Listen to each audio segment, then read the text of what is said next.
Namun, yang mengejutkan, yang dia butuhkan hanyalah 1 malam, dan dia mampu melakukan apa yang sebelumnya tidak bisa dia lakukan.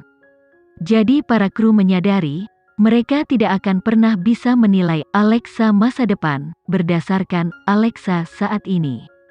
Sebab, terlepas dari kekuatan ketekunannya sendiri, dia juga mempunyai manajer yang mumpuni, Kenzie.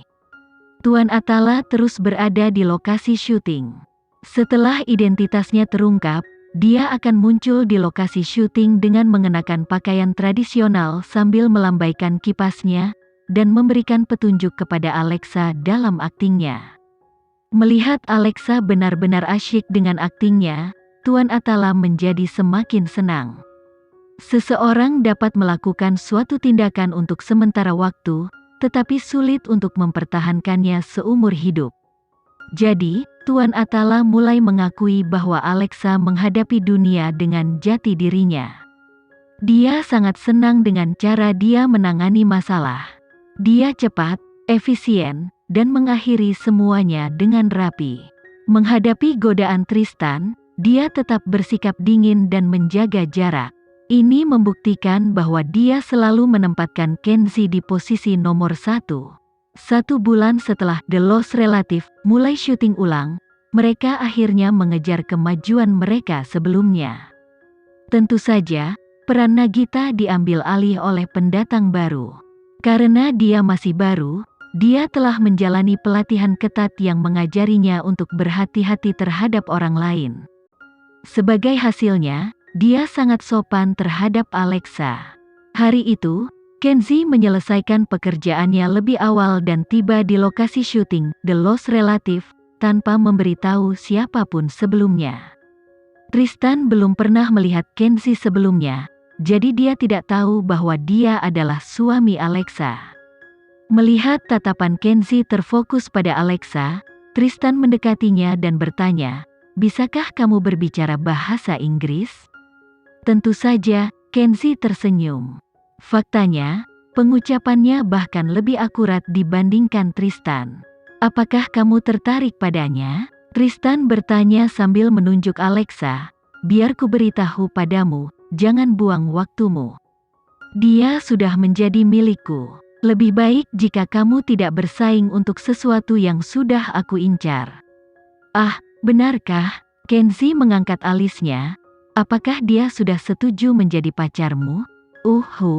Berapa banyak wanita yang bisa menolak tubuh mudaku ini?" Tristan tertawa sambil menatap Alexa. Tatapan Kenzie memperdalam beberapa warna. Saat ini, Alexa akhirnya selesai berakting di depan kamera. Saat dia berbalik, dia menyadari Kenzie telah tiba. Saat Tristan berdiri di samping Kenzie, dia mengira Kenzie sedang tersenyum padanya. Dia sangat terkejut. Alexa hanya pernah memukulnya atau memelototinya, jadi jarang melihatnya tersenyum. "Kamu lihat itu? Dia tersenyum padaku." Benar-benar, Kenzie tidak bisa menahan diri untuk tidak menggodanya. Sesaat kemudian, Alexa mendekati kedua pria itu. Tristan langsung berdiri tegak, bersiap menyambut wanita yang berjalan ke arahnya. Namun, Alexa langsung menerkam kepelukan Kenzie dan membenamkan dirinya di dadanya. "Mengapa kamu datang saat ini?" Kenzie memeluknya erat-erat sambil berkata dengan lembut di telinganya, "Aku manajermu. Tidak peduli jam berapa aku datang, itu masuk akal. Kalau begitu, ayo berangkat. Setelah aku menghapus riasanku, kita bisa pulang," kata Alexa sambil mengangkat kepalanya. "Direktur telah memberiku izin khusus untuk mengambil cuti besok. Kalau begitu, ayo pergi." Setelah Kenzie berbicara, dia meraih tangan Alexa. Namun, sebelum mereka pergi, dia tidak dapat menahan diri untuk menoleh ke arah Tristan dan berkata, "Aku mendoakan yang terbaik untukmu." Ekspresi Tristan berubah menjadi sangat canggung. Dia menyisir rambutnya dengan tangan dan tidak berani menatap mata pasangan itu. Setelah mereka pergi, dia akhirnya mendekati Direktur Wildan dan bertanya, "Pria yang dipeluk Alexa. Oh, dia?" Dia adalah manajer dan suami Alexa. Juga dikenal sebagai CEO Mandala. Wajah Tristan memerah karena malu saat memikirkan kata-kata yang diucapkannya pada Kenzie. Harga dirinya yang gagah tiba-tiba terasa sakit hati. Saat Kenzie mengantar istrinya pergi, ekspresinya juga tidak terlihat terkesan. Istrinya diganggu oleh seekor lalat yang mengganggu, dan dia yang membawa lalat ini ke dalam hidupnya. Ekspresimu agak masam. Apa Tristan mengatakan sesuatu padamu?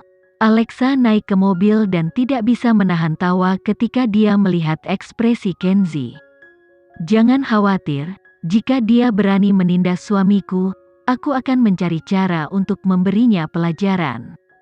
Bagaimana? Aku mempelajarinya darimu. Aku akan menggunakan syuting sebagai alasan untuk membiarkannya memar dan babak belur. Bahkan, aku akan menelepon Direktur Wildan sekarang, dan memintanya untuk membuat Tristan melakukan beberapa adegan tambahan malam ini. Kenzie meraih tangan Alexa sebelum dia membuat panggilan telepon, dan menggosokkannya di antara telapak tangannya. Kamu selalu berhasil meredakan amarahku. Karena tidak ada yang perlu dimarahi. Syutingnya hanya tinggal 2 bulan lagi. Setelah itu, kita hampir tidak akan berhubungan lagi. Kenzie menganggukkan kepalanya saat dia menyalakan mobil dan mengusir Alexa dari studio film. Ulang tahun pernikahan pasangan itu semakin dekat. Setiap kali Alexa memikirkan tanggal 15 Agustus tahun sebelumnya, dia percaya bahwa hidup ini penuh dengan kejutan dan keajaiban. Jika dia tidak begitu berani pada hari itu untuk menyarankan agar mereka menikah, hidupnya mungkin akan menjadi sangat berbeda dan tidak seberuntung dia saat ini. Nyonya Alexa, saya harus mengucapkan selamat kepadamu karena telah menikah dengan Tuan Kenzie selama 1 tahun. Mendengar ini, Alexa tersenyum dan membisikkan sesuatu di telinga Kenzie. Kenzie berpikir keras atas apa yang dikatakannya. Setelah The Lost Relative menyelesaikan syutingnya, Pianis kira-kira akan dirilis. Meskipun aku belum menyiapkan pekerjaan lain untukmu, apakah masih terlalu dini untuk memiliki anak? Tuan Kenzie, tahun depan kamu akan berusia 34 tahun. Apakah kamu ingin anak kami memanggilmu kakek? Jarang sekali Alexa membantah kata-kata Kenzie. Dia selalu tunduk padanya. Kenzie menghela nafas dan akhirnya menganggukkan kepalanya. Meskipun Alexa tunduk padanya, dia jelas merupakan orang yang paling banyak berkompromi. Aku benar-benar tidak tahu harus berbuat apa terhadapmu. Kalau begitu, aku tidak akan mengambil cuti besok. Aku akan meninggalkannya untuk ulang tahun pernikahan kita. Kenzie tidak menanggapi. Sepertinya, dia diam-diam menerima pengaturan Alexa. Juga, kami perlu menjalani pemeriksaan kesehatan. Kami perlu memastikan bahwa pekerjaan kami yang melelahkan tidak memengaruhi peluang kami untuk memiliki bayi. Kenzie sepenuhnya mendengarkan Alexa. Dia tidak punya pilihan. Jika ada yang namanya klub istri yang menyayangi, dia akan menjadi presiden klub kehormatan. Lagi pula, dia sudah terbiasa memperlakukan Alexa sebagai segalanya. Kita bisa melakukannya pada ulang tahun pernikahan kita. Aku akan memberitahu Gilang untuk mengaturnya. Memiliki seorang anak. Memikirkan 3 kata ini, Kenzie sesaat merasa bahwa dia belum siap. Faktanya, dia merasa sedikit tidak berdaya. Dia tidak bisa membayangkan bagaimana jadinya makhluk rapuh seperti itu setelah memasuki dunia ini. Mungkin, setiap pria di dunia ini pernah mengalami momen panik yang sama sebelum menjadi seorang ayah. Di bagian lain kota, setelah meninggalkan keluarga Geraldine dan mempersiapkan diri selama beberapa bulan, Arsi akhirnya menunjukkan tanda-tanda kean. Saat ini, dia sedang duduk di dalam rumah sakit kebidanan dan ginekologi terbaik di Indonesia. Untuk kembali ke keluarga Geraldine, dia telah bertahan terlalu lama. Terutama ketika dia melihat Alexa menjadi semakin terkenal, dia tidak bisa tidak membayangkan bahwa suatu hari nanti Alexa akan tunduk padanya dan dia akan bisa memberinya penyiksaan seumur hidup. Nona Arsy, selamat, usia kehamilanmu sudah 8 minggu, jelas dokter. Kamu telah merawat tubuhmu dengan baik, jadi bayimu sangat sehat. Arsy menghela nafas lega saat dia memegang laporan itu.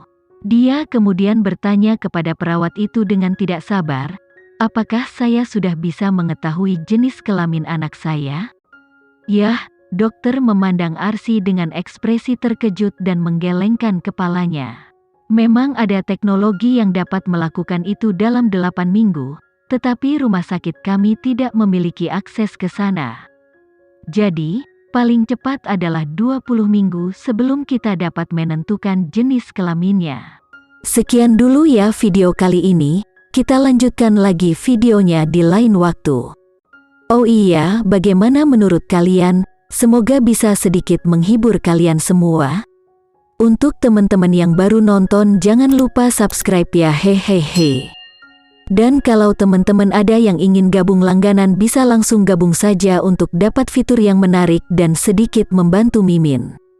Terima kasih banyak sudah menonton, sampai jumpa lagi, bye.